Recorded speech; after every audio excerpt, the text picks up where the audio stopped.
pleasure to introduce today's presenters, Amber Ernst and Ken Archer. Amber is a Docker certified associate and a Docker accredited instructor for Stone Door Group, a professional Docker value added reseller. Amber is a Docker and Kubernetes expert who currently teaches all courses in Docker's official training catalog and is based in San Antonio, Texas. Ken Archer is a Docker certified associate and Docker accredited instructor for Stone Door Group, a professional Docker value added reseller. Ken trains enterprises of all sizes on how to implement Docker in support of application workload migration. Ken is based outside of Flagstaff, Arizona. So Amber and Ken, it is all yours. Thank you all. I'm going to be sitting here and handling the questions for this webinar, and anything that you have that might go farther in depth than Amber wants to go into it, I'm going to handle those. All the questions on the question and answer I'll be handling. Like he said, I've been working with Docker for a long time now. I started out before Docker became widespread use, and I've been teaching Docker for about a little over 3 years now. And I hope that we're going to be able to provide you with a great presentation. Amber is very skilled in Docker and teaches a lot of courses for us. And I'm going to turn it over to her for the presentation. Thank you, Ken. Thank you. Yeah, let's just go ahead and jump right into it. Thank you guys for joining us today. Okay. So let's just do a quick refresher on Docker, right? So Docker has taken the software world by storm, you could say. Since its introduction about 6 years ago, it's quickly become the de facto standard for containerized applications. This is using proven and battle-tested technologies that have been present in the Linux kernel for a number of years. Docker has enabled application developers to write applications in a way that is more scalable, easy to maintain, and even easier to set up than ever before. With Docker being the platform of choice to run containers, it is likely there are at least several applications in organizations that are running as Docker containers. So let's just reference this really quickly. So the difference between community and enterprise is right here for you. You know, community, obviously, it's the free do-it-yourself version, doesn't have that support, but it does have those quarterly releases. Enterprise, on the other hand, is the paid subscription version. It includes that support along with biannual releases and these certified partner ecosystems, along with these features we're going to be going over today for security, management, and automation. It's what we really recommend for production use and, you know, just for business use altogether. So as organizations move more and more workloads to this container-based solution, they may hit some of these limitations of Community Edition. So the following here are a few items that need to be addressed. So should all teams and all team members have full control over all running containers? So what happens if a junior developer accidentally restarts the production services? How do we prevent a piece of code with a critical security vulnerability from being pushed to production? How can we be sure that the container images we use come directly from our developers and they haven't been tampered with?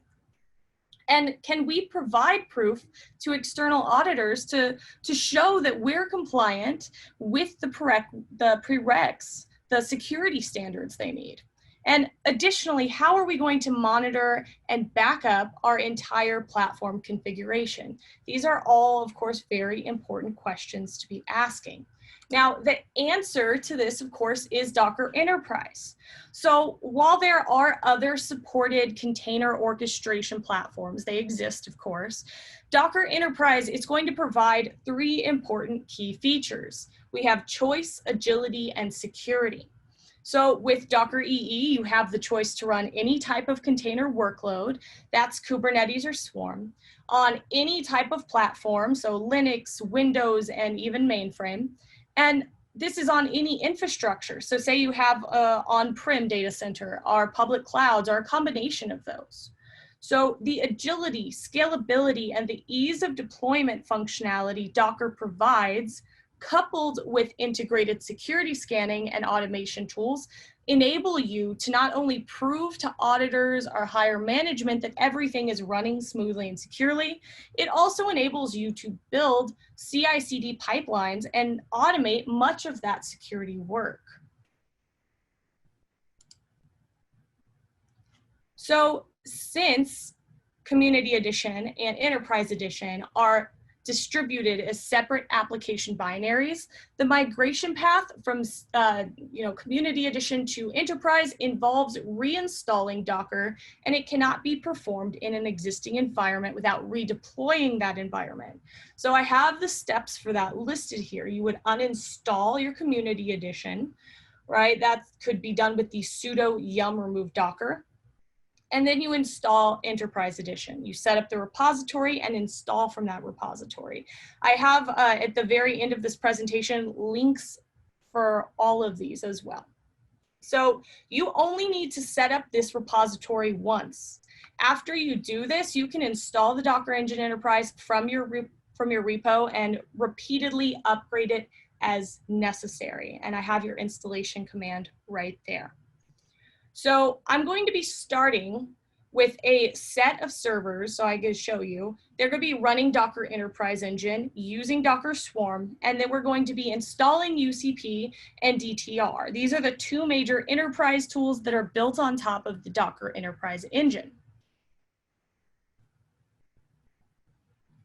Okay, so in the example I'll be showing y'all, we have a company, we've called it MyCorp. Okay, and they're going through upgrading this installation. So they currently have a 5-node setup. 3 of these are manager nodes and 2 are worker nodes, and all nodes run the current version of Docker Enterprise, and they're clustered in a swarm. So let's just switch over, and I'm going to be working in one of our lab environments. So if we want to see these guys up and running, it's a very simple command. It's just going to be a docker node ls. You can see that they're right there. Okay, we've got our manager in charge, we have our other managers in the background, and then we have our 2 nodes. So what I'm going to do, I'm going to start a service. I'm going to call it my web. And it's going to consist of 4 replicas. Let me pull this up here. So to do this, it's pretty simple. It's just going to be a Docker service create, replicas 4. We're going to name it my web with that tag right there. And then of course, we're going to port it over 8000, right? Okay, here we go.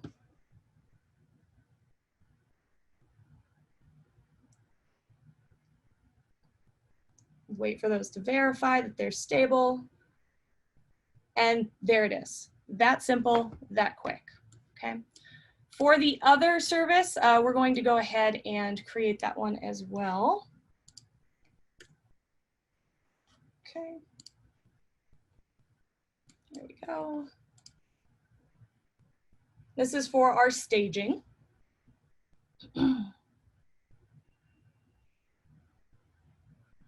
And those are up and running and verified that they're stable. So let's verify that our apps are reachable from the outside world, right? We have our production app running on port 8000, and we have our staging application running on port 8080.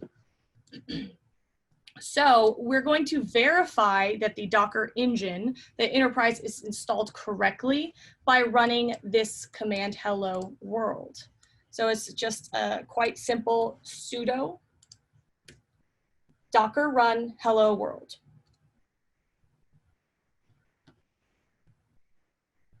Okay, there we go. This verifies our services are running, and with Docker Enterprise, we can install and explore the additional software components that make up the Docker Enterprise offering. So let's go into one of the main components, though, of this, right? Let's talk about the universal control plane. So Docker Enterprise, it not only consists of an upgraded and commercially supported engine, but it adds two major components for us: the Universal Control Plane, which we call the UCP, and the Docker Trusted Registry, or what I refer to as the DTR. Okay, that's Docker's registry solution. It hosts your organization's images in a secure and cloud-ready way. And besides traditional storage, the DTR allows you to store images in various object store engines, such as Amazon S3. So it adds digitally signed images, image automation, fine-grained access control, and security scanning. We'll be installing DTR right after we set up the UCP, so that'll be later. But for now, we want to concentrate on the UCP. This adds enterprise tooling on top of our Docker engine. It allows you to manage all of your containerized workloads on Kubernetes, our Docker Swarm, on Windows, our Linux from a single UI, our API, and it adds advanced RBAC-based user management systems. These are compatible with LDAP and Active Directory, and it integrates with registry solutions such as DTR. UCP also includes additional tooling that's going to make things like your day 2 tasks, things like backup procedures, monitoring, and alerting easier. So let's go through this installation. It's quite simple and straightforward, right? As UCP is a Docker Swarm application in itself, the installation is very easy. Let me just clear this right here at the top. Okay. So I'm going to be issuing this following command from my manager node. And I'm going to be using this UCP bootstrapper to install UCP. Okay. So we're going to be running this container, naming, it's UCP, right? Installing it, I've included the username and password. And as you can see, it starts pulling this down for us, right? This command takes a while. It performs these actions behind the scenes for us. So right now what it's doing is it's going to download UCP and its components. And then it's going to be downloading and setting up a high availability Kubernetes cluster for us. And then it's going to be initiating a distributed database for the configuration and things like that. Now, at the very end of this install process, the installer will print out for us a URL and a random generated password for the admin account if we didn't specify one. In this case, we did, right? Now, to save us some time, I have one loaded up and ready to go because we don't want to just be staring at a screen for about 7 minutes. So this is what it looks like when you have your UCP up and running, okay? So let's go ahead and just log in with the credentials that we provided in our setup. Oops, try again. Hold on a second, guys.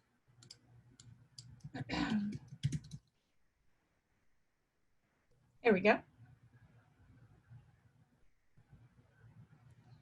Okay, and we are greeted by UCP's dashboard. So this in itself has so many different components that are wonderful, right? It's going to let us know uptime, downtime, errors, anything that is going on. And I believe this is actually run in the background by Prometheus. So let's take a look at more of this, right? So you're going to notice we've got our section for admin, our dashboard, and then we have Kubernetes, a section for Kubernetes and a section for Swarm. These are shared resources that are shareable between the two they have set up. So if we go over to shared resources and we go down to nodes, we can see that we have our nodes added and present, right? If we want to see our services, since I set those services up through Docker, through Swarm, if we just go under Swarm, click on services, we can see our service and our staging, right? So in this UCP, we have these set up. So we have that service running those 4 replicas of our production website, and we have the other one running 2 copies of our staging site.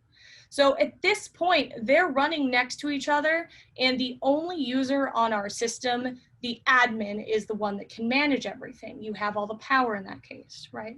So let's add some security to this, or look at these security aspects, the role-based access control of this.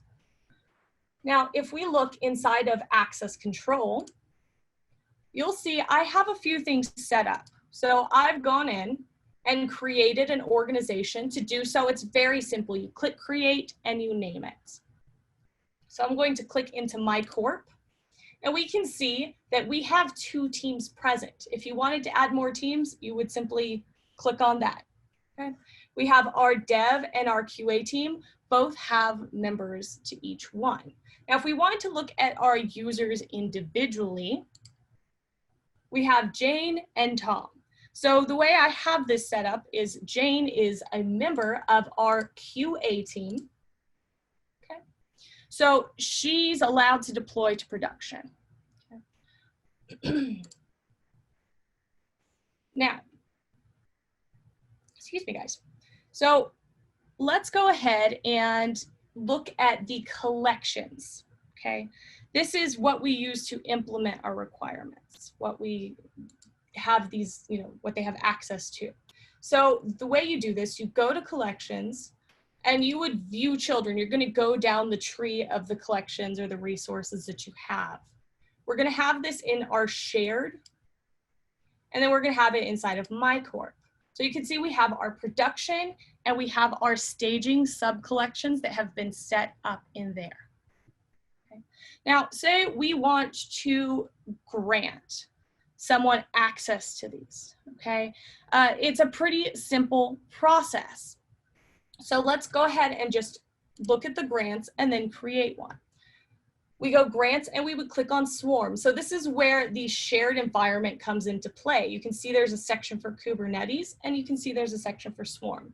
So if we click into Swarm, we can see a lot of these set up. We already have some grants, so our users have access to what they need. If we want to create one, let's create a grant. Let's go into organizations. We'll choose MyCorp. And let's decide we're going to give our QA team. We're going to give them full control over our production collection. And let's go ahead and grant them, actually, you know what, let's do this for our dev team. I feel like our QA has a lot. So for our dev team, let's give them full control over our staging collection. So I'm gonna go back through that tree, go into our shared, go into MyCorp, and then select staging and go next, right? Pretty straightforward. And let's give them full control there. Okay, so you can see it's pretty easy to create a grant in here, right? So if you have, you can do, of course, all of this through the command line interface. But if you have people who prefer, graphical user interface, this is the best choice. So let's go ahead and log out as the admin, right? Let's just sign out and let's go back in as Jane.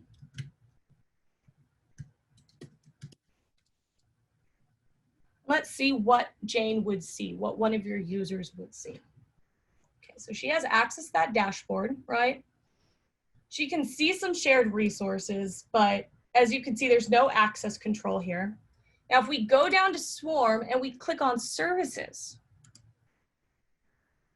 you can see when we log in as Jane, she can see the staging service. She can see everything that she is associated to. Now, fair warning here, because she has that access, if she wanted to go through and try to remove something, if we have not given her, if we've given her too much power, she could go and she could remove service, right? So that all comes back to making sure you give the right people the correct powers. Principle of least access, guys, right? We give people as little as they need. Now, we've seen so far how easy it is to install UCP on top of an existing Docker swarm, right? We haven't had to redeploy existing applications. We've also seen how easy it is to add in organizations, groups, users, and define these access rights for them.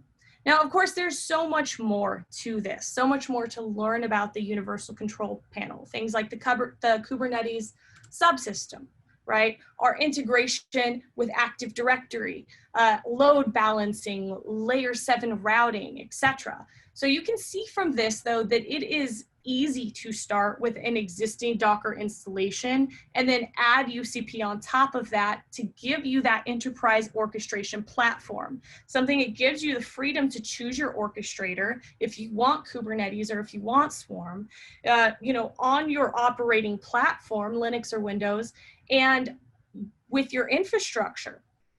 So we've touched on those security aspects and the slight introduction of role-based access control, that concept of teams, collections, grants, and roles. There we go. We just sign out of there and switch back over. So Ken, do you have any opinion on UCP itself? There's a lot. I mean, if you go back to your UCP, yeah, can you switch back and absolutely log back in? I can log in, but we don't want to switch share right now. Yeah. There is a lot of capability for working with systems and access control in here.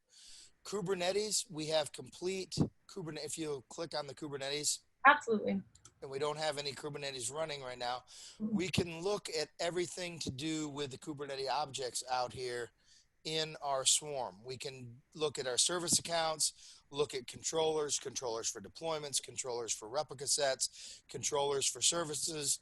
We can look at the services themselves, cluster IP services, node port services. We can see right now we just have the one cluster IP service that Kubernetes set up by default. We can set up ingress networks. We can set up layer 7 routing capabilities and ingress controllers for Kubernetes. We can look at the pods that we're running.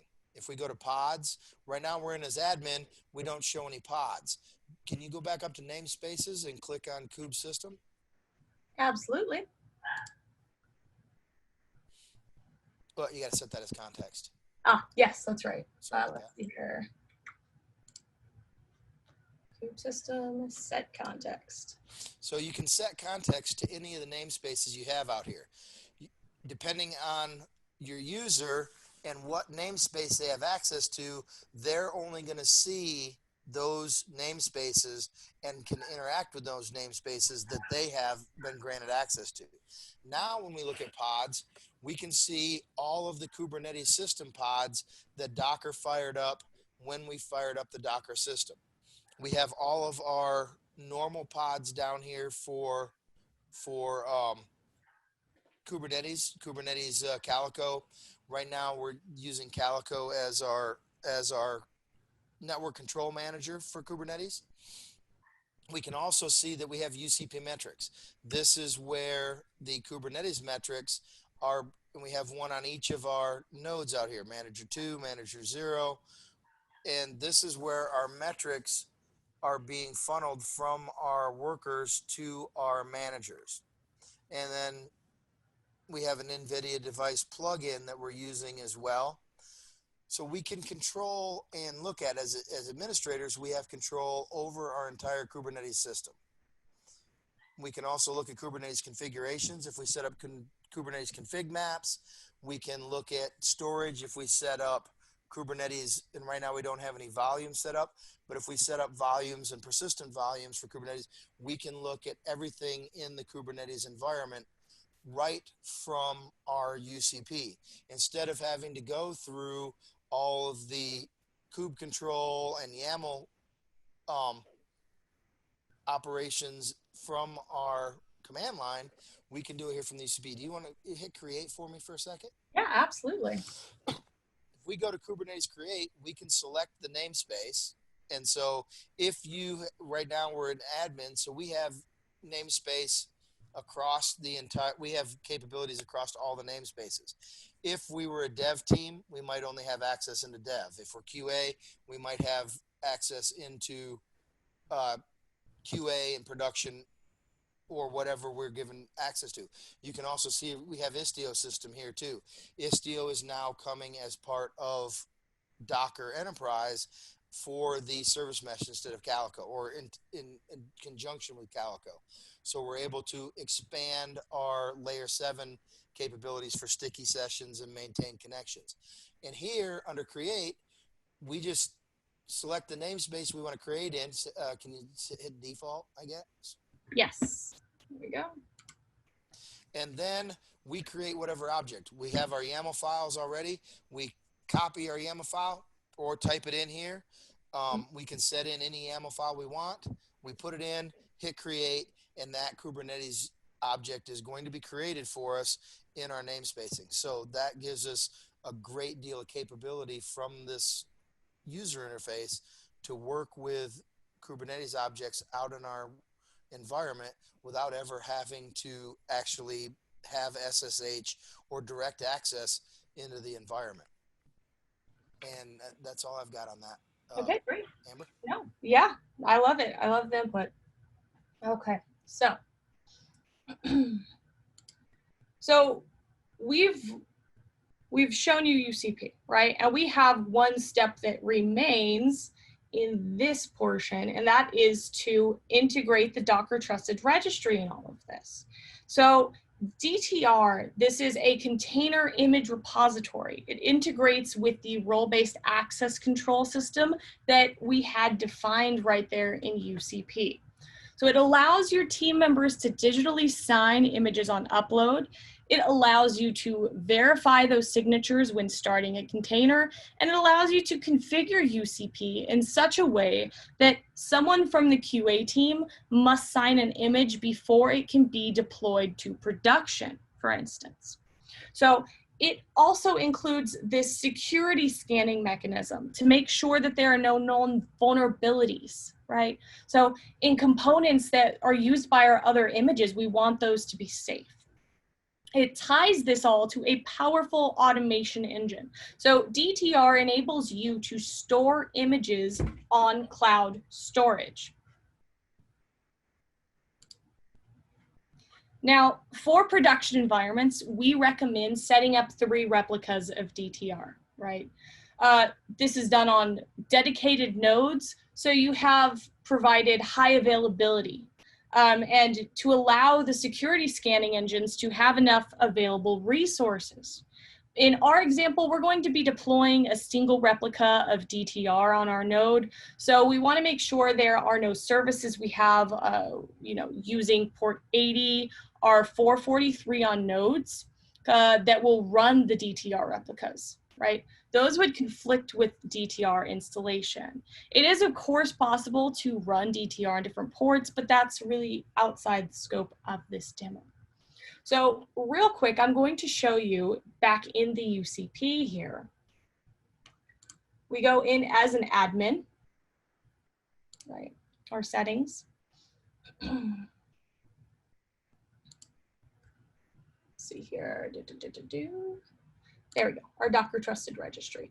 So this one is already set up for us, but while we are in our UCP, if we go to this section, we can actually select the node that we want, and we would disable TLS verification for this demo, right? Because we didn't create any real certificates for your, UCP. Now, we would also, when clicking through this, it would give us installation commands essentially, right? So I'm going to put in Strigo what it would have given us. Let me put this in really quickly though, because it's an integral part for it to be able to reference those variables. There we go. Okay, so I'm going to, actually, let me clear this up to the top. I don't want you guys reading down there at the screen. So we're going to use this run command, okay? It's just run docker DTR install, or docker run DTR install. Oh, hold on, let's see what I get here. Ah, there we go.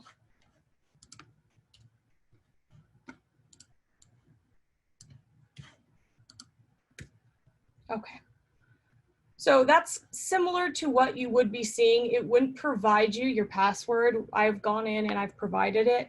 The password would once again be put out at the end of the script once it finished its installation. Oh, from an inst. Okay.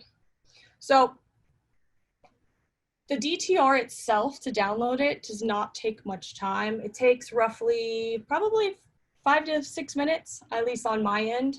I have one currently up and running. Let me log out so I can just show you guys. It's the same kind of situation that we see with the UCP. These guys are kind of tied together. Hold on. Okay. So this time what we've used, though, we're using our fully qualified domain name and that port 4443, right? So for the sake of time, have this up and loaded. But once we can access our DTR web interface using this address, our DTR is going to use the UCP to provide the single sign-on mechanism. So that's that redirection to the login page. Now, when we're logged in here, we're presented with our repositories screen. Let me refresh this. Here we go. That was the login I was waiting on. There we go. Perfection. Okay, so we're presented with our repositories overview screen of this, right?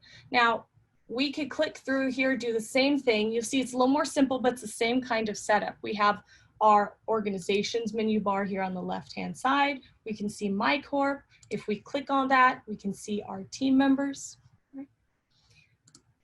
We can go in, check it out by the users itself. And if we go down here to system, we're going to see multiple options that can configure our DTR, right? So this is anything from defining your backend storage, your backend storage mechanism like Docker volumes, NFS, cloud storage systems, over to things like garbage collection jobs, right? Excuse me, all the way over to security. Okay, so if we wanted to enable scanning, right, we would just switch this on our security page and we would confirm that we want to enable security scanning. Okay, that simple. From there, what happens when it is loading like this is your DTR is downloading a list of known components with security problems. So it can take some time when you initially turn this on, right? This is because that database is quite large. By default, the DTR is going to update this database for us every night. And the differences between the old version will be downloaded. So the large database, this is only downloaded once when we initially enable this. So let's look at automation aspects of this. So currently we have this one repository, okay, our MyCorp MyApp-dev. And we've granted our dev team that read-write access to a repository. Okay. So let's create a new repository. Okay, let's do a MyApp-QA. So let's put under MyCorp. Okay. Show advanced settings. I'm going to do that scan on push. Create. That's simple to create it, right? Now, as far as giving people within the organization access to these repositories, giving them those permissions, you go to your organization, click in there, and then within that you can, here we go. You can add your users, you can go to the repository itself, and you can check out those permissions to set for it, okay? It's pretty straightforward. So let's say that we want to add an automation aspect to this, right? So what if we have a, let's see here. Let's say we've got a developer and they upload a new image with a my app dev QA tag, and we want to promote this, okay? We want to promote it. If it has no critical vulnerabilities, we can do this. So we would click into the repository, we click onto promotions, and we would create a new promotion policy. Okay. So we can say it has, you know, 0, it equals 0 vulnerabilities.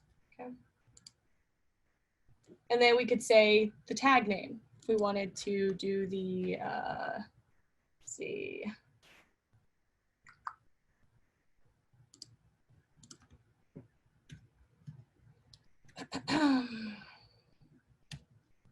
My app dev dash dev QA, right?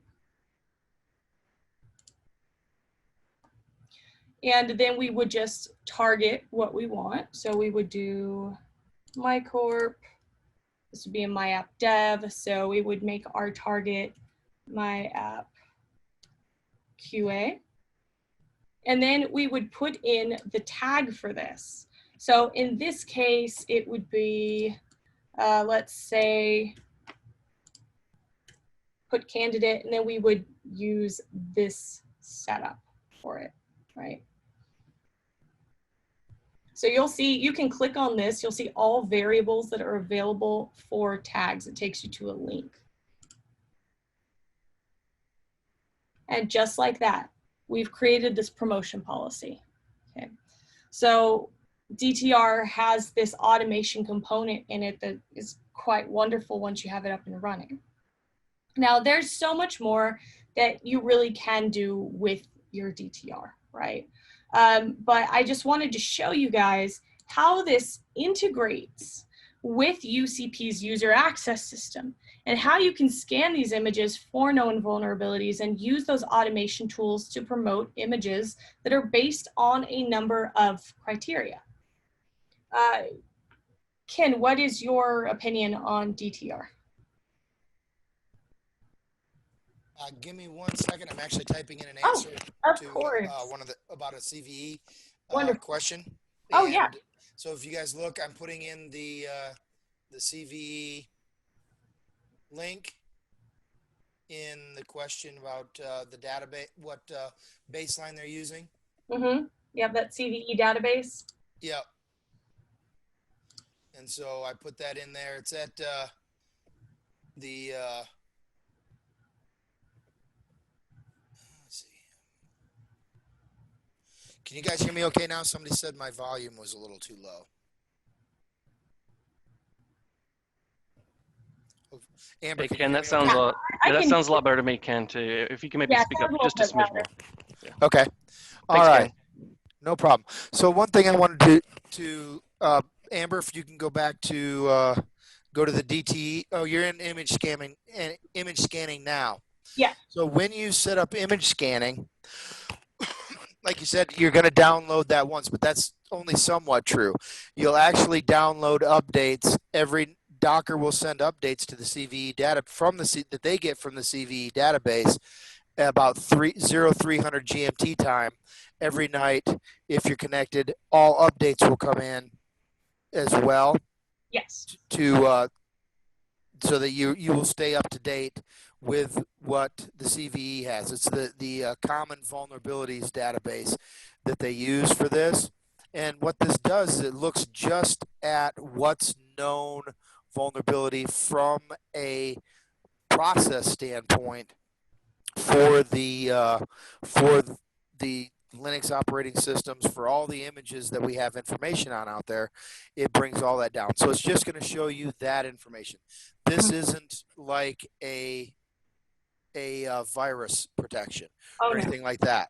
It just shows you what known vulnerabilities exist inside of the images that you've created. So if you have a known vulnerability, then you can fix that. If you look, I don't know if anybody was affected a couple weeks ago or a month ago by the Alpine problem.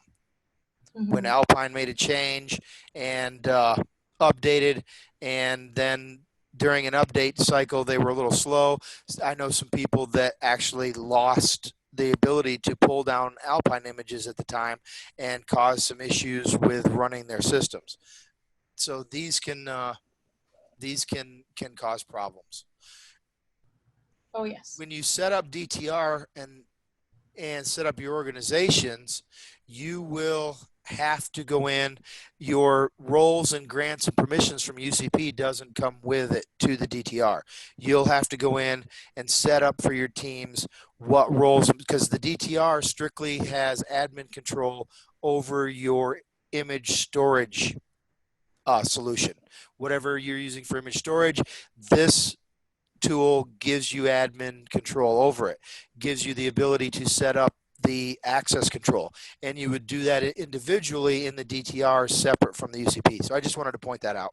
Oh, yeah. Great thing to point out. Absolutely. Yeah. So, when you enable this is downloading a large file, right? And then, like Ken said, every evening this is updated. Okay. So, okay. So, let's go ahead and start talking about Kubernetes, right? It's safe to say that containerization, it's a prevalent trend in our industry, especially among developers. But when IT executives talk about digital transformation, Kubernetes is typically that orchestration engine that's powering many of their initiatives. So digital transformation, we can say it started with the introduction of containerized environments, which enabled modular, standardized, quickly deployed and secure workloads. And then the rapid expansion of containerized environments almost immediately required tools for managing them on a larger scale. Now, this is where Kubernetes comes into play. It's a clear winner in this. So if perhaps you've already installed Kubernetes or you've played with it, you've used it in development or production. It has a broad amount of support across developers, software vendors, and enterprises. And there's a lot you can do to manage your environment. So I'm just going to be going through with Ken with some tips for you guys to take full advantage of Kubernetes for a more productive orchestration environment. Now, something I do want to point out, as you guys were seeing earlier, within our UCP, we have Kubernetes that is bootstrapped in that installation, okay? So it is provided for you there. Now, auto completion. This is, most shells, they allow command completion. Typically, they're bound to the tab key. So this allows you to complete the names of commands stored upon your path, your file names, or your directory names. So you can use autocomplete features in Kubernetes to fill in these long entries automatically. Save yourself some time. So kubectl, this provides auto-completion support for Bash and ZSH. This can save you a lot of typing. Now, I've included the steps for the installation here, right? So, you can use apt-get install or yum install. Now, this command is going to then create this user share bash completion. That's the main script of bash completion. And depending on your package manager, you may have to manually source this file in your bashrc file. But to find it, we would then reload our shell and type init completion. If our command succeeds, we're set up, we're good to go, okay? So if we want to talk about, going ahead and enabling this, right? 1 second here. There we go. So to install this, let me just show you guys. It's really just that simple to do it. So let me go over to my infra, right? It would be that sudo yum install. Okay. It's pretty quick process. As you can see, it is done. Okay. So that's the process for it. When you go back and you open your shell back up, you would see that it is there. Now, to enable it though, we need to ensure that the kubectl completion script gets sourced in our shell sessions. Now, there are two ways in which you can do this. So you could source that completion script in that bash rc file, like I mentioned before, with the echo source I've got listed here, or you could add the completion script to your directory. Now, after you reload your shell, your auto completion will be working, and what you would see would be something along the lines of this. So if I was to kubectl and tab twice, we're going to see all of the options it's going to give you to complete that. Save you some typing time, right? Okay. So something a little more, important is cleaning up your environment, right? It's extremely important that you clean up your Docker images to prevent the kubelet from getting stressed. Now, a way to do this, you could go about with garbage collection. This is enabled by default in the kubelet. It starts immediately when the var, lib, or Docker reaches a set capacity, which is 90%, I believe. So this cleanup process, it only begins when there isn't a flag set for the kubelet. I want to note that, okay? Now, the lack of a default set for this in-node threshold applies to any versions before Kubernetes 1.7. So this makes it essential to add a flag to the kubelet for your users on those versions, since there are no defaults for monitoring that usage. Okay. So some Kubernetes objects, these are owners of other objects. So for example, a replica set is the owner of a set of pods. The owned objects are called dependents to the owner object, and every dependent object has this metadata.owner references field that points to an owning object. So when you delete an object, you're going to be specifying whether the object's dependents are also deleted automatically. So deleting dependents automatically is called cascading deletion. And there are two modes of cascading deletion. We have our background, and then we have our foreground. Now, if you delete an object without deleting its dependents automatically, those dependents are going to be said to be orphaned. So I've got listed for you guys here for your reference as well, these 3 different ways to delete a Kubernetes object by setting the propagation policy on the deletion request to one of these following options, right? That foreground where it can't be deleted before all the objects it owns are. The background where the object itself is deleted, and this is when garbage collection will then delete objects it owned, and then the orphan that we talked about, right? So let's take a look at how we can invoke these, right? kubectl currently does not support setting the propagation policy, so we need to access Kubernetes API server directly to be able to set that propagation policy. An easy solution to get access to the API server is via a kubectl proxy command, which handles the authentication of your requests. So in this demo, I'm just going to be showing you guys a little bit of this. Let me clear this back up to the top for you. Okay. So what I'm going to do here, let me just run this image.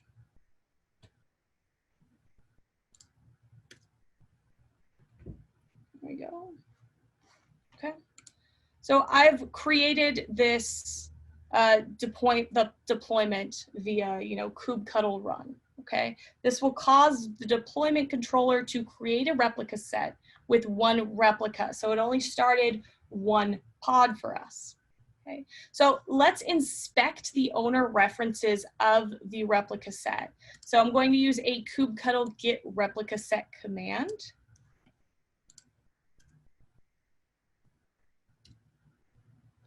And we can see it listed right there, okay? We can see the replica set object has metadata.owner references set, and that the owner is a deployment with the name my-nginx, right? Now, for the pod associated to the deployment, we're going to do a kubectl get pod run my-nginx.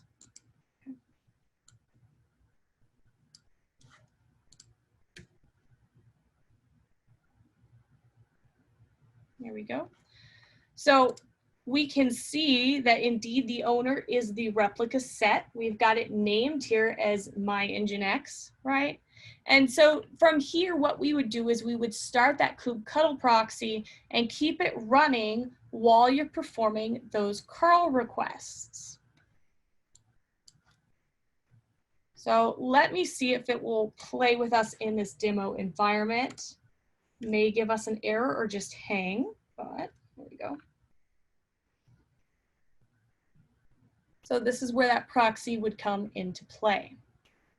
Now, what you're going to see once you run this and you run that delete. So say, what would a background deletion look like? What would it give us? It would be this. Something along the lines of this guy, right? That it successfully deleted it, okay? That would be our output for a background deletion. Now, Ken, do you have any opinions on garbage collection? Well, you can also do garbage collection and some housekeeping from, excuse me, from the UCP. Can you switch back to the UCP? Absolutely. A couple of things there. I had a question earlier that I wanted to show about that. So let's go over to, with Kubernetes, let's go down to our controllers. So we have a number of controllers down here, and let's go back to, we're still in kube system. Let's go back to default. Oh. There we go. Let's set that context and go back to those controllers. Okay, so we don't have any yet.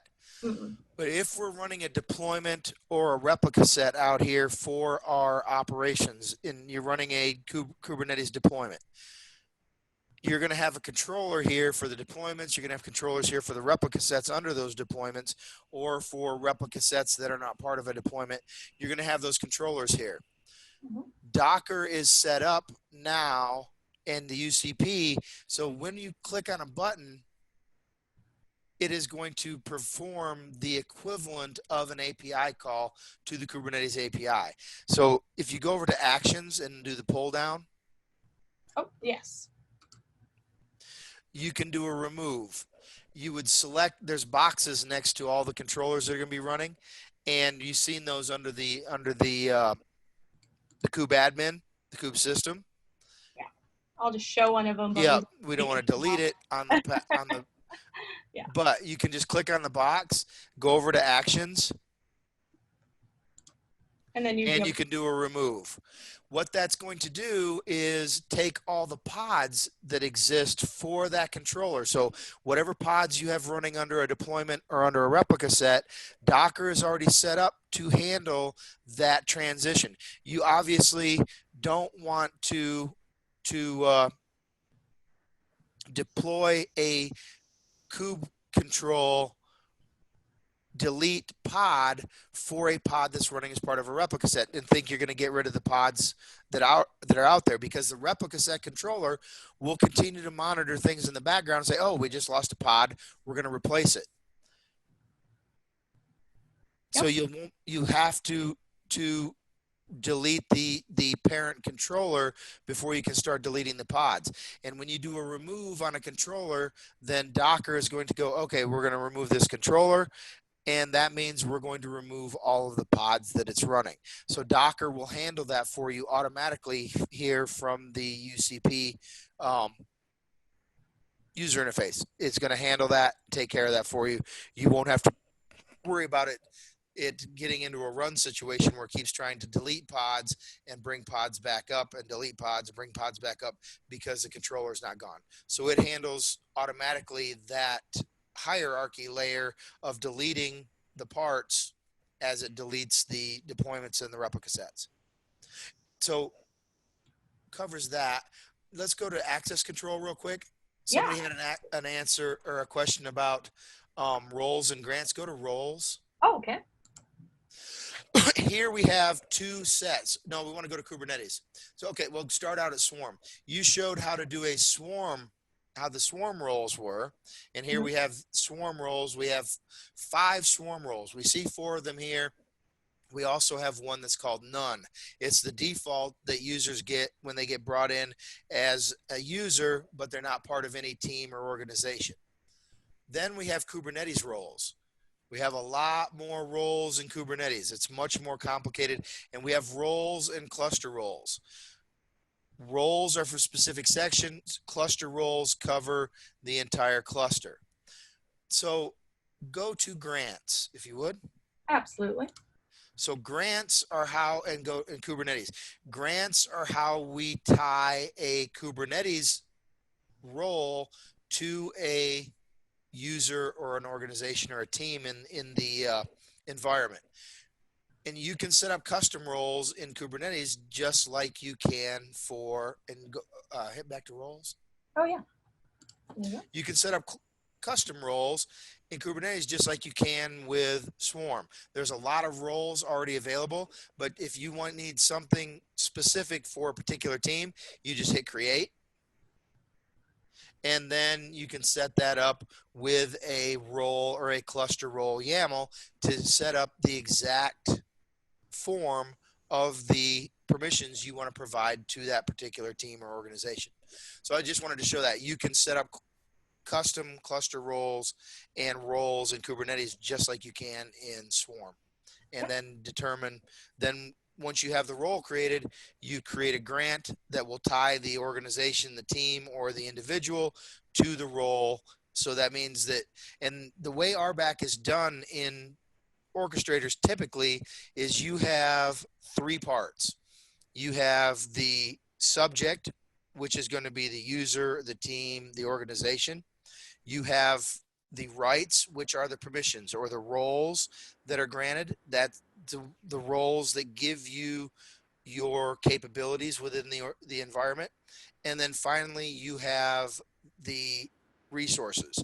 And that's going to be what resources, what namespace, what collection that your permissions grant you access and control over. Okay? And that's all I've got. Okay, great. Love it. And that actually leads very nicely into the next thing that we need to talk about. And that is restricting kube control access. Okay. Now, from a security standpoint, this one seems very intuitive to people, right? But it's still very important to note. I mean, security is key here. So Kubernetes is built for cluster deployment across various teams. But this does not mean that generic kubectl access should just be given out to everyone and anyone. Instead, that's when we're going to start using that RBAC, those policies that we were just, Ken was just discussing, right? These policies are what we're going to use to grant different access to namespaces that have been assigned to particular teams. So, what I'm going to do is I'm going to show you guys in this next section, we're going to be creating 2 namespaces. I'm going to be working in the CLI here, but this is all things we could go through and do this in the UCP as well. Create 2 namespaces to hold our content, right? So in this scenario itself, our organization is going to be using a shared Kubernetes cluster for its development and production. And we have a development team that's going to be maintaining a space in the cluster to view the list of pods, services, and deployments they use to build and run their application. So the operations team, they'll be maintaining a space in the cluster where they want to enforce strict procedures on who and who cannot manipulate these pods, services, and deployments that run the production site. Okay. So let's just jump into our lab environment. Ooh, there we go. And let me get out of that. Now, the pattern this organization can follow is to partition the Kubernetes cluster into 2 namespaces. And I'll go ahead and I'll show you guys this in the UCP as well. The first we're going to make is going to be the development, and then we'll make a namespace for production. Okay. Now, to create these, we set them up in a JSON file, right? So let me see here.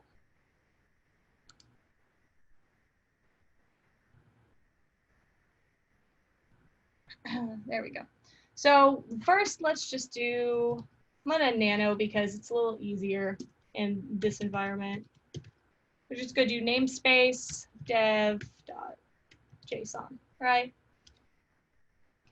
And we're going to put in this file. Let's hope that that spacing looks right. Okay. And then we'll just create the namespace with a kubectl create command, okay? There's our namespace for development. It's been successfully created. Now we can go through and we can do the same thing for production, right? We could just call this one, you know, namespace prod. Put in the same kind of situation here, right? That API version, what we're naming it, its labels. Okay. And then we would use the same command, the command line interface, that's kubectl create. Okay, and it's created production for us. That simple in that regard, right? So,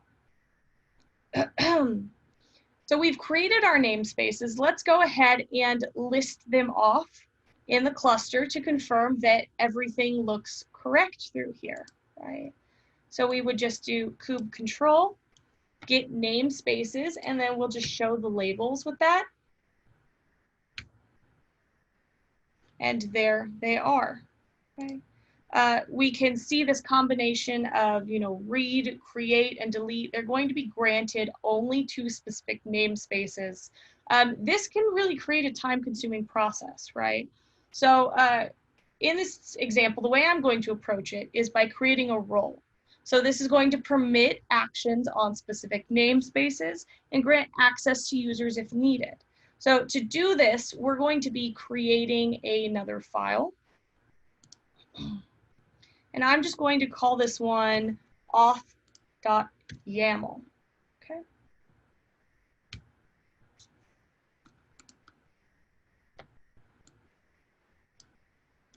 We can see this is just going to be for cluster roles, right?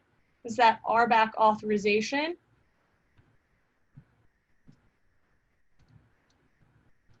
Okay. And then we would do the same thing we did with the others with a kube control create. And then it's been created, okay? So this is finished creating that role. Now, what you should make sure to prioritize in this process is granting access to secrets for your admins. This helps you make the distinction between administrative privileges for, you know, cluster and deployment. Now, if we were to go into our UCP, we could do the same kind of thing. Let me change this namespace though real quick. Just gonna do that. Okay. So we could go ahead and we could create a namespace. Same kind of situation. So you'll see in here, it's going to be just as simple as it was before. But let's say we want to do, see, we've got to do as a YAML, right? So if I wanted to create like a cluster role, in fact, see if, let me see here. So I was working in JSON. Yeah, let's see if it'll play nice for me. Let's go ahead and do this one for, I don't know. We'll find out if this works in a second. I'm not 100% sure. Let's find out. Oh, there we go. So it created our cluster role perfectly. I was a little worried for a second because I hadn't put in a namespace. But you can see how simple it is if you want to avoid working through the command line interface, how you can go through, click on create, enter in your information in that YAML file, and there it is for you, right? Let me see here. Ken, what's your opinion on this? I mean, obviously security is very important to everyone, but in fact, you might be typing. Sorry, no, I was talking to a muted mic. Oh, that's okay. Typical Zoom problem. Okay, so there is a lot of problems with uncontrolled access control. Yeah. We have to make sure that we do access control by need only. And this is why we really set up by organization and teams and not by individuals. You really don't want to be administrating 100 users with 100 different sets of access control. Typically, we're going to set up our organizations and teams. We're going to put people in teams. The organizations are going to have least access control. Your overall organization will have very little. It will have the lowest grade of access control. So when you bring in a new user, they have the lowest grade, view only at the most. Then your teams, according to your teams, will have the access control that those teams need. They're going to be restricted to their collections. And if you go to collections real quick, or shared resources, There you go. she showed how collections work. We can also bring in collections. We can set up our nodes as part of collections. So under shared and under MyCorp and under, you've got production and staging. And you can bring in and set up your nodes and go down to nodes if you would. Yeah. You can put nodes under collections. So we'll go to nodes, go to UCP node 1. Node 1, you got it. And there we have metrics, volumes, networks, and then over on the right-hand side, we have a gear. And under that gear, we can set this node up. And we can determine what collections right there at the top that she just clicked on, and go to view children and shared and my organization, MyCorp. And then you can select what collections the nodes go. So you can put your nodes under a particular collection. Then you can tie it. So once you've done that, you have your nodes determined to where they belong. That means that your staging group has no access into your production. Your production has full access into the production nodes and the view only into the staging. Then you can go to your Kubernetes section and start associating your collections with your namespaces. So if you had a namespace for dev, they would only have access, and it's not here in your system, but you set it up on the CLI. Then you could attach your dev namespace only to the staging collection, and then whoever runs Kubernetes objects in the dev namespace only goes to the proper nodes. So you can tie those all together so that only those people who need to have access or allowed to have access can have it. And occasionally you might want to do separate individual user grants. If you have a team member, you have a dev team manager, he may have a higher level access. You almost never want to give full control to most people. Most people, you're going to set up some kind of custom role, and they're going to have a custom set of permissions they're allowed. Very few people are going to have full control. Managers, team leaders, people who need full control can be granted it, and those could be even individually because there's going to be a limited number of them. But most people are going to be set up under the team access control and very limited on what namespacing areas they have. That way they can't escalate. Somebody with access to the namespace of dev would not be able to access the full default Kubernetes namespace. They would have access only to run what they needed to do in the dev namespace, and the dev namespace would be strictly limited to the nodes that they need to have access to. So that's how we use that to make sure that we don't allow unrestricted access in places that it's not supposed to be. Any other questions on that?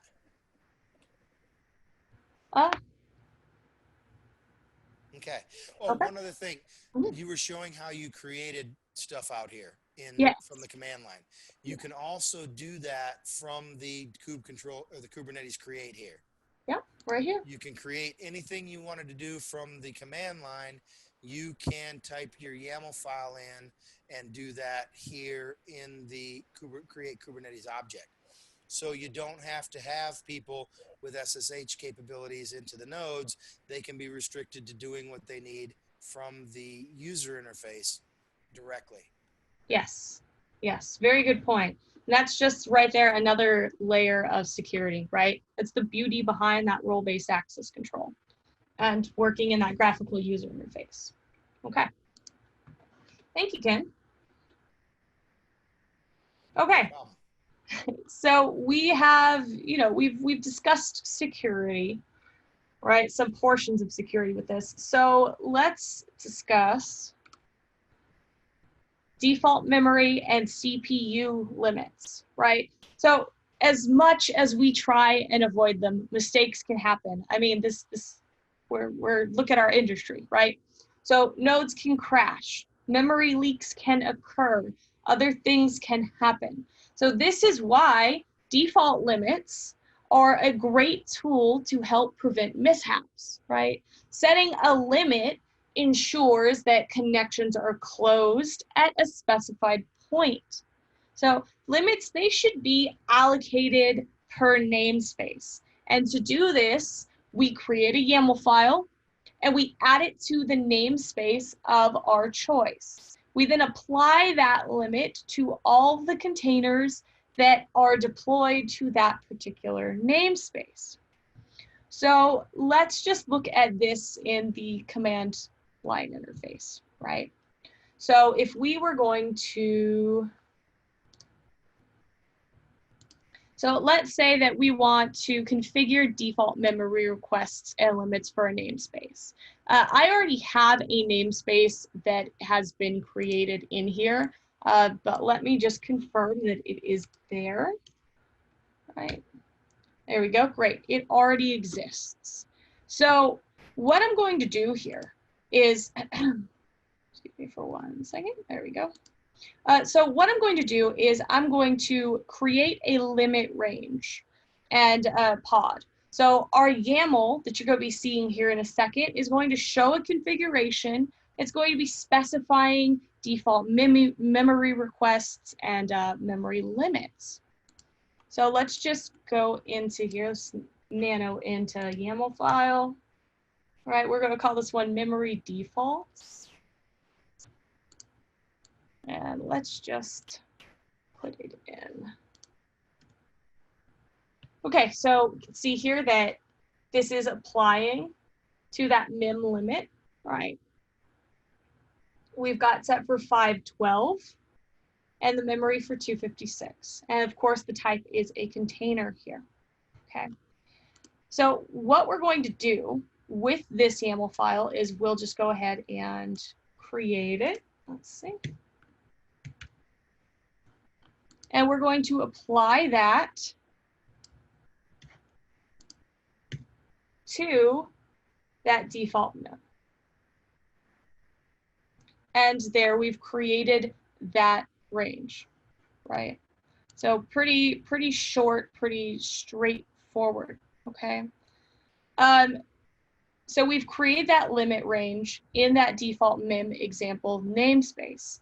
So as you saw in there, if a container is created in this namespace, right, and the container does not specify its own values for memory request or memory limit, then the container is going to be given a default memory request of 256 and then a default memory limit of 512. So pretty straightforward and simple there, right? But these are obviously very important. We don't want everything to come crashing down on us because something doesn't have enough memory. And Ken, I'm sure you've seen this before, right? Where we don't have those memory limits in place and how terrible that can become. Yeah, a couple thoughts on this for both Docker Swarm and for Kubernetes. Yeah. Can you switch back over to your UCP real quick? Got it. And go to admin settings. Mm-hmm.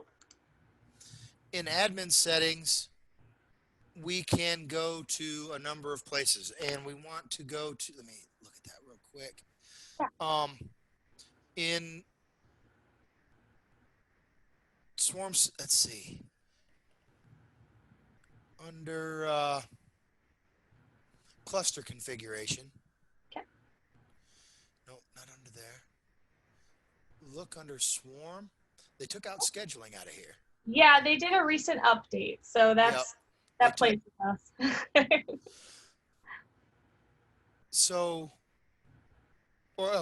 orchestration. They changed they changed it to orchestration. There we go. So, when you set up your Swarm to begin with, and you bring in new nodes, you can set the orchestrator type for the new nodes, whether it be Swarm or Kubernetes. They used to have, and the older version has a mixed on there as well. They did take that out because of the dangers of running mixed orchestrators. You don't want Swarm and Kubernetes working on the same node together. What the problem happens is Swarm looks at all of the containers running under Swarm. It looks at the stats for all those containers running, and it looks at the reservations that have been made and the total amount of system resources that are available to make the decision whether to schedule out there. It does not consult or see what Kubernetes is doing, and vice versa. Kubernetes doesn't see what Swarm's doing on the node, doesn't know what the reservations and the limits are set. So if you run a mixed Kubernetes and Swarm node, which you could very well do in CE, running them together, you can over provision your node and crash it. Then if you're not running resource, or if you're running mixed resource restrictions, or you're running a mixed orchestrator across all your nodes, you can start to reschedule all those downed services from the crash node to new nodes and cause a cascading cluster failure that way. So when we are setting up Docker Compose files for our Docker services and our Docker stacks, when we spec the information out for the individual services, we need to set memory reservations and limits, CPU reservations and limits according to what our process needs to operate correctly, and set that and use those for all of the services we're running. Kubernetes the same way. In our YAML files, we need to set up CPU and resource restrictions for each replica set that we're running. Doing this provides both Kubernetes and Swarm with the capability of monitoring, knowing what it has running out there, knowing what the limits are set, and so that if we do have a node go down and we need to reschedule those services or those deployments or those replica sets, Docker and Kubernetes are then both going to check their respective whatever nodes they're running on. Maybe we're running everything in Kubernetes, maybe we're running everything in Swarm, or we're running a combination. They're going to check the existing resource, the existing hosts or nodes, if you will.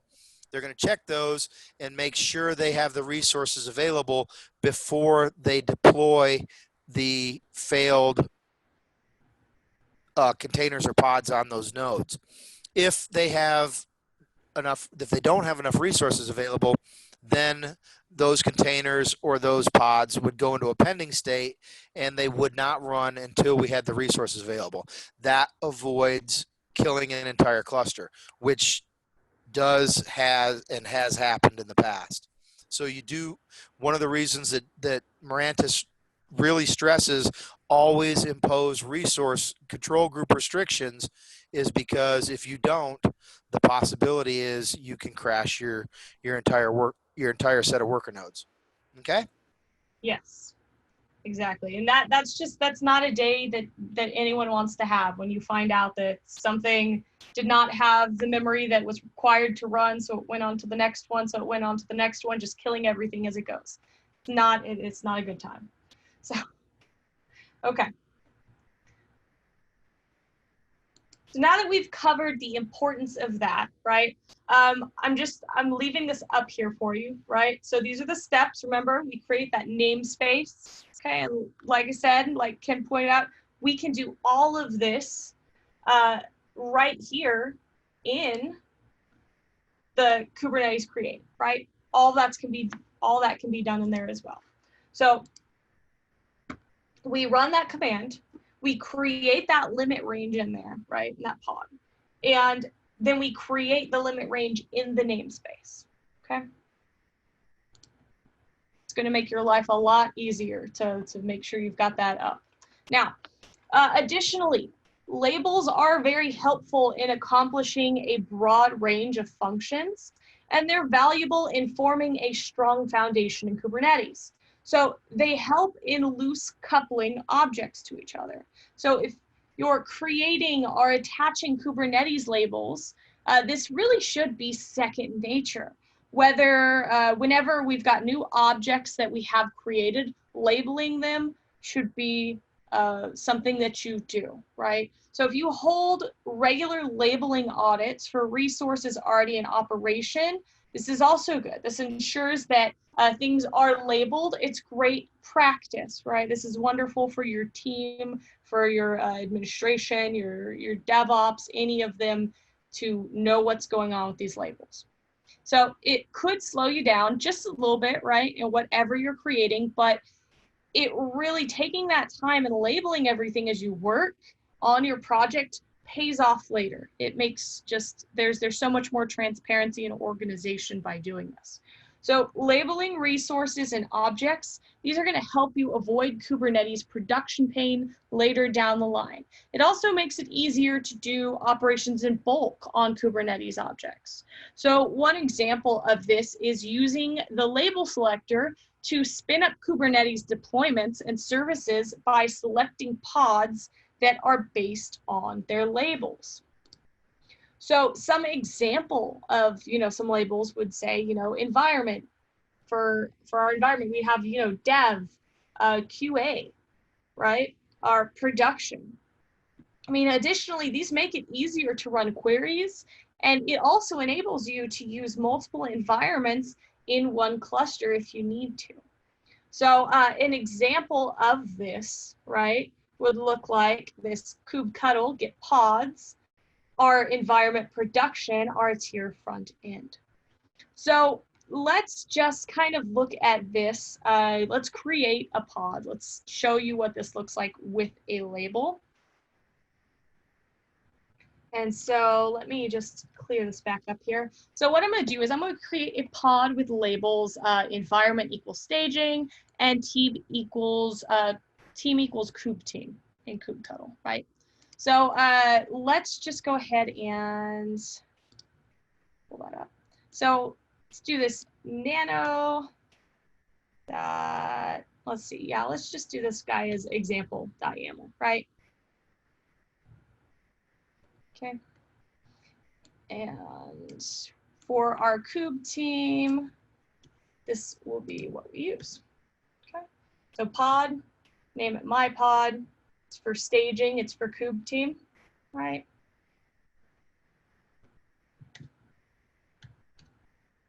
And then all we would have to do is apply that YAML file.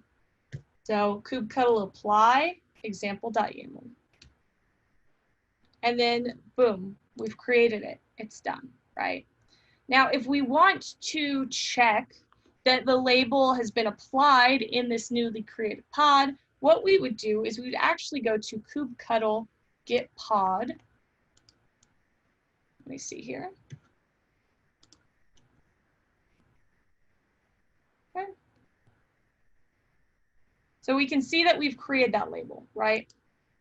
Now, in addition to that, though, let's add a label to a pod using a kubectl command, right? So let's say we want to just name this with a version ID. So I want to name this pod with, you know, version 0.9. Labeled it. That simple, that short, that sweet. Additionally, say we wanted to update a label for a pod. We could do that as well. The command would just be, once again, a kubectl or kubectl, however you want to say it. And then we would use label and overwrite. Okay, and we would override our pods, we'd choose the pod, and we'd choose the team. And then it overwrites that label for us, right? Pretty short, pretty simple, pretty sweet. What is your experience with using using labels? Okay. A number of different ways that we can use labels out here. We can set up labels for particular deployments and replica sets. Say we are running a Node front end, Node.js, Core.net, whatever you're running in Nginx, running a web front end, it's accessing an API, and the API is accessing a database. You can set labels then on those tiers. You can set the database tier, the API tier, and the front end tier. You can set labels for those, and then you can use those labels to hook up network policies. That's one way in Kubernetes. You set up a network policy, and then you attach that network policy to the label. You set up a network policy for your API.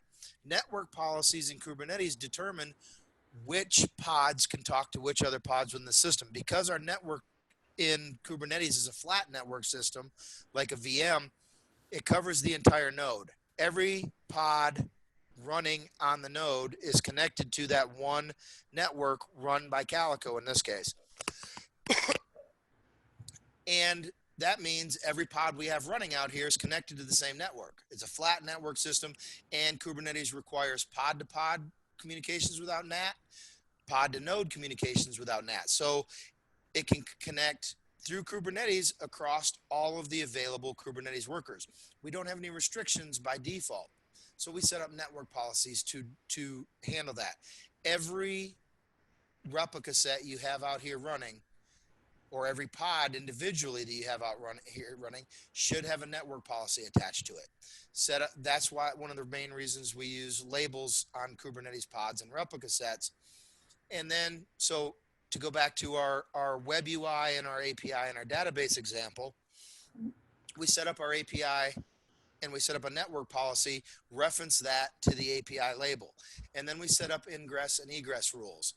Our web UI needs to send communications to our API, and it needs to get stuff back. Our API needs to send traffic to our database and get stuff back. So our API would have an ingress rule allowing traffic from the web UI and from the database. And it would have egress rules allowing traffic being sent out of it to the database and then to the web UI. The web UI, we'll set up a network policy for. We would have an ingress rule from the API, and that would be it. We would have an egress rule from the to the API, and that would be it. The web UI then would be isolated from everything else on the Kubernetes system. It would only be able to communicate with the API. In this way, we can isolate and prevent malicious actors from crossing over and getting from one pod to another within the Kubernetes system. So it's very important that you set those up. Ingress rules, as long as you have a network policy, if there's a rule to allow traffic, that traffic's allowed. If there's no rule, any traffic that is not specifically allowed by an ingress or an egress rule is prohibited, and you can protect your system this way. The other way that labels are important is by labeling our nodes.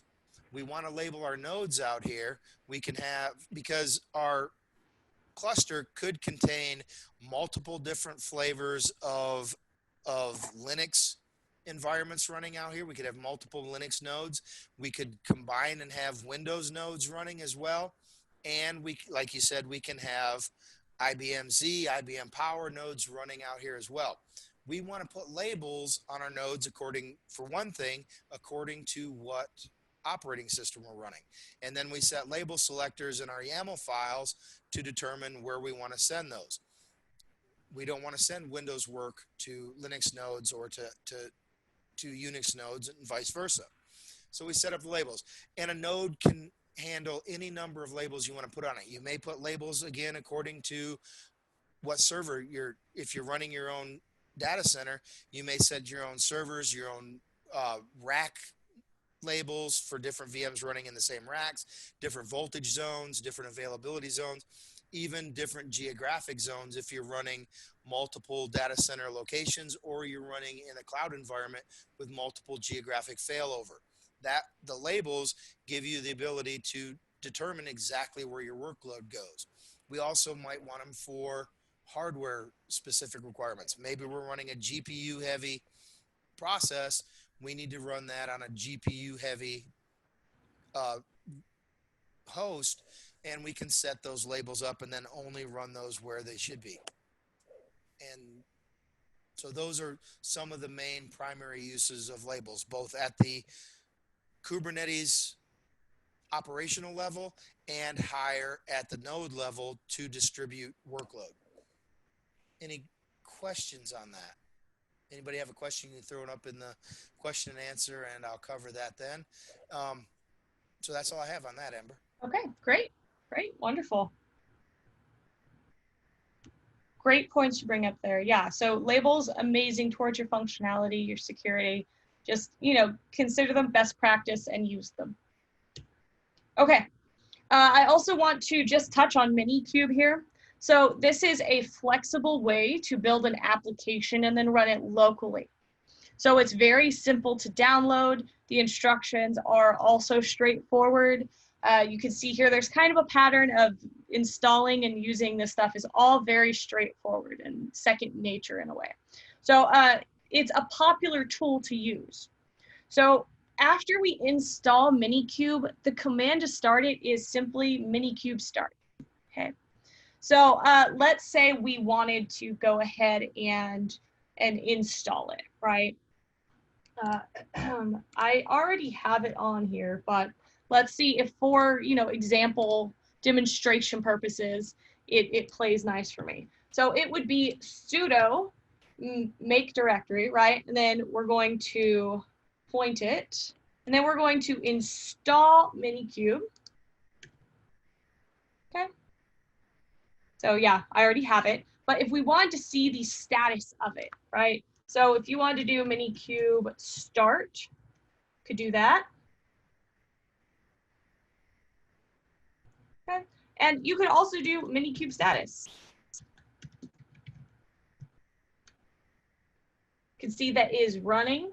It is currently configured. It's where it's pointed to. And if you want to stop it, it would simply be minikube stop. Okay, so start, status, stop. All pretty straightforward in that regard to using minikube. Can I throw one thing in there, Amber? Can you go Yeah, back? please go ahead. Here we go. Let me switch back over. Minikube works on a single machine. You can use it on your laptop. You could use it on a Linux box out here. You can set up Minikube and provide you with a single host full Kubernetes capability with kube control to be able to run Kubernetes commands and run in a localized environment. The other thing that it's really useful for is here we have a node that's not part of our overall EE cluster. Mm-hmm. We can look at this like a dev or an ops machine, local machine that they're using laptop from home. This provides us with the capability with, can you go over to UCP real quick? Yeah. And go to admin settings. You got it. And we have a way here in admin settings to set up a client bundle. And I believe that's under authentication.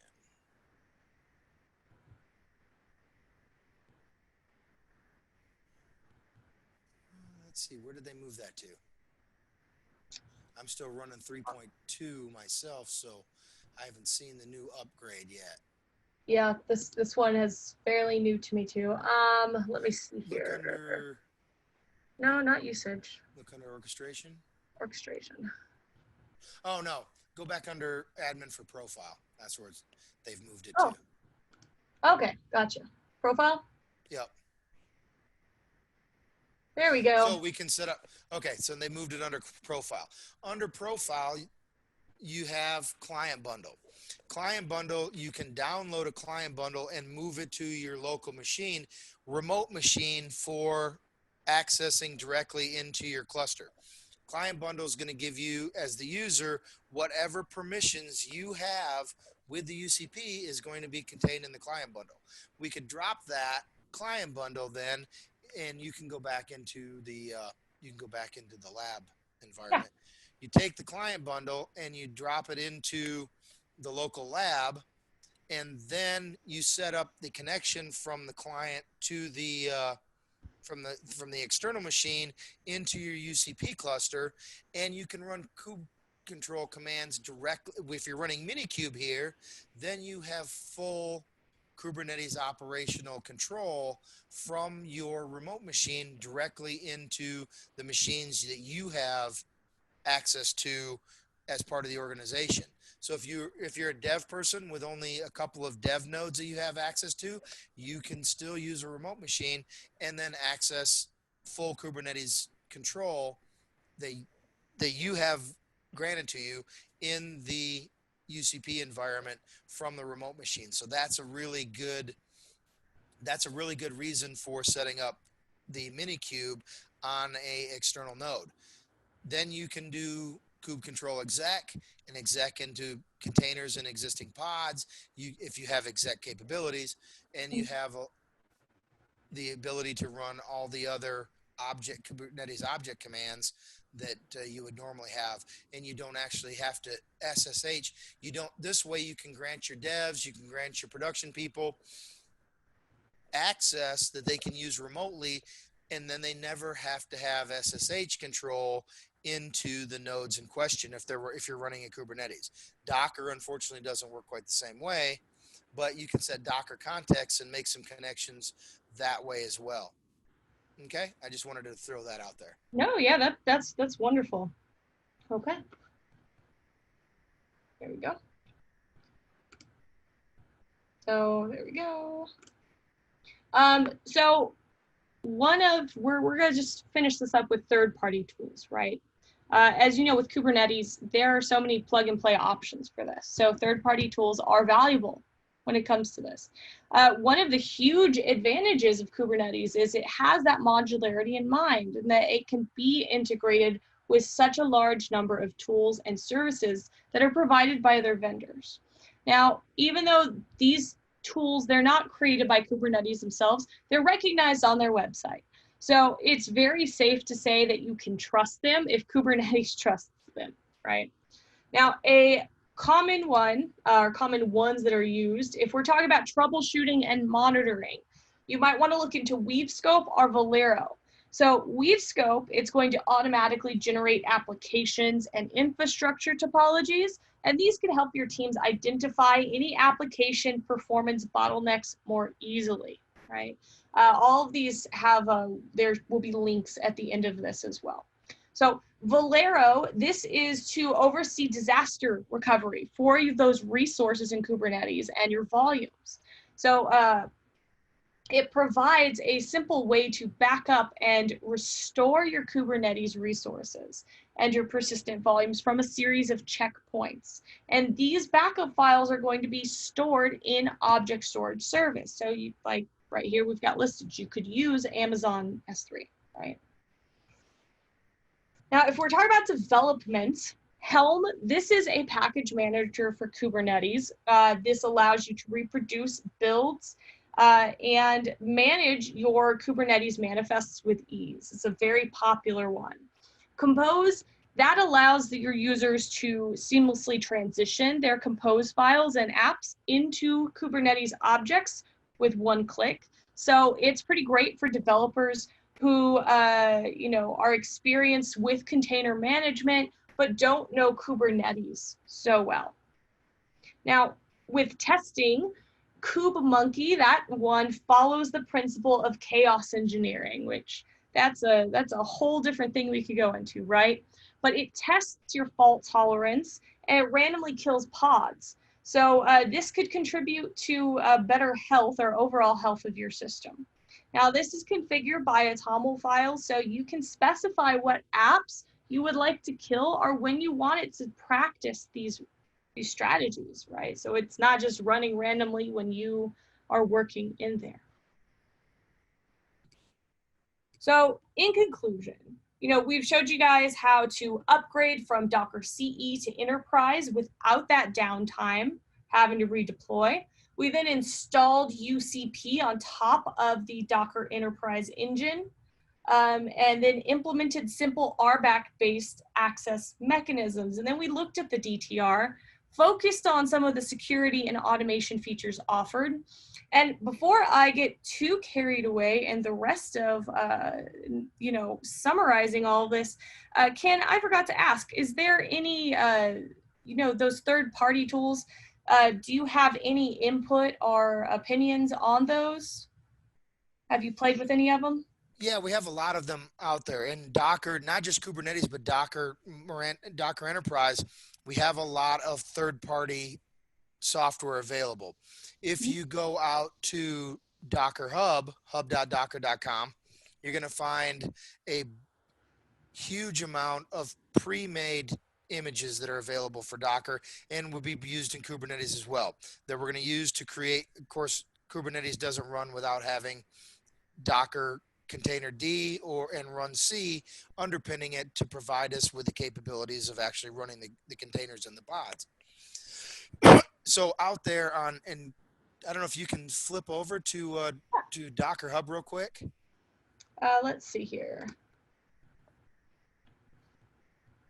Hub.docker.com. And my typing is atrocious, guys. There we go. Okay. And just go to Explore up at the top. Yeah, top let's left do that. Explore. We have containers. First thing off we have here is Docker and all the flavors, all the EE and the CE flavors of Docker that are available. And if you go up to the top, and then where we're at now is containers. When you do a Docker image pull, CentOS 7 or Postgres or Traffic or Ubuntu or Couchbase, what have you, it's pulling from this repository location. Redis, MongoDB, any of the things that we're pulling and using is coming from here. Microsoft has a repository on here as well. Now, for third-party software that works, if you go back up to the top, for third-party software that we can use to extend, like you're talking about, to extend the functionality of Docker, we can hit plugins right there next to containers. And there's a number of different plugins. Here's the WeaveNet. and we have plugins for authorization, logging, network, volumes. We put these plugins, and they interact then with the Docker engine directly and provide us with third-party functionality. There's a Splunk plugin for logging.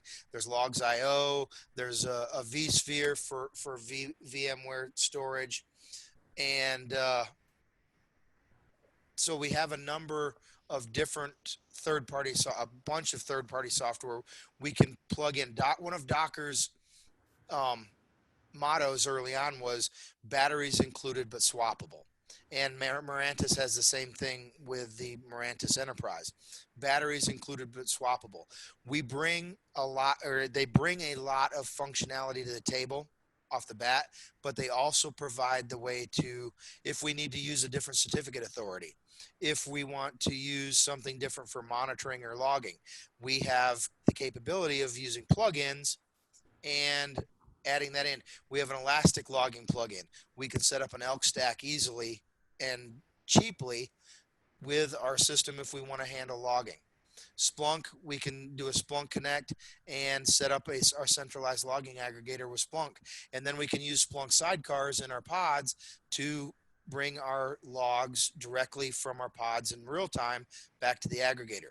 That way we're protecting and collating, aggregating our logs for easier use.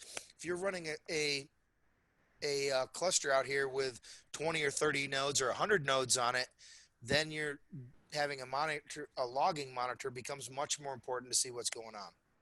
And that's where third-party software can really help out. Absolutely. Okay.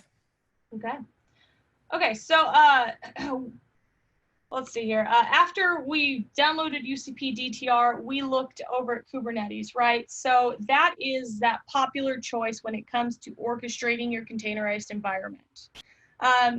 So we examined those extra advantages of enterprise over CE, over other container orchestration platforms as well. It's got that choice, the agility, the security. And then we've just run through some highlights of things to do, or tips and tricks for Kubernetes, using Kubernetes as your orchestrator. So let's see here. There we go. Yeah, I guess I'll do this little spiel real quick. So if you guys are here because you want to take your existing Docker setup to a next level or find out more about it, please reach out to our engineers. We'd be happy to have a chat about our experiences with migrations. We offer Docker Accelerator, which will go out there and we will help you transition your projects into a secure production enterprise environment. So there's a link for that. You can also reach out to us for that as well. For question and answer Q&A time, do you have any questions? Let's see here. Looks like Ken's been pretty on top of it. Ken, did anything like stand out that we wanted to talk about or that didn't get answered? Sorry, I'm still muted. Ah. I think we covered everything pretty much that they had questions about that they've thrown up so far. Okay, great. So I think we covered everything. I didn't have anybody say that they needed any further follow-up. Okay. Fantastic. Hey, thank you both, Amber and Ken, for joining us today. It was absolutely fantastic. Thanks to everyone that asked questions. It's always so much more fun when you have an engaged audience and they're asking great questions. So we definitely appreciate it. If you'd like to learn more about this topic, definitely check it out on globalknowledge.com. As an attendee of today's webinar, we'd like to make it easy for you to take the next step. So you can use Webinar 25 or CA Webinar 25 to get 25% off your next GK course. And also finally, be sure to continue to visit Global Knowledge website to access additional free resources like technical articles, white papers, and amazing webinars like we just sat through. So with that, unless you guys have anything else, happy hand washing to everyone. Stay safe. Look forward to seeing you guys again. Thank you, everybody. We really appreciate you guys attending, and it's been a lot of fun to do it. Thank you, Amber. I think you did a wonderful job presenting this, and I appreciate the ability to sit in and work with you on it. And if nobody else has any questions, everybody else have a great day. You Thank as you, well. Beth. Thank you. Thanks, everyone.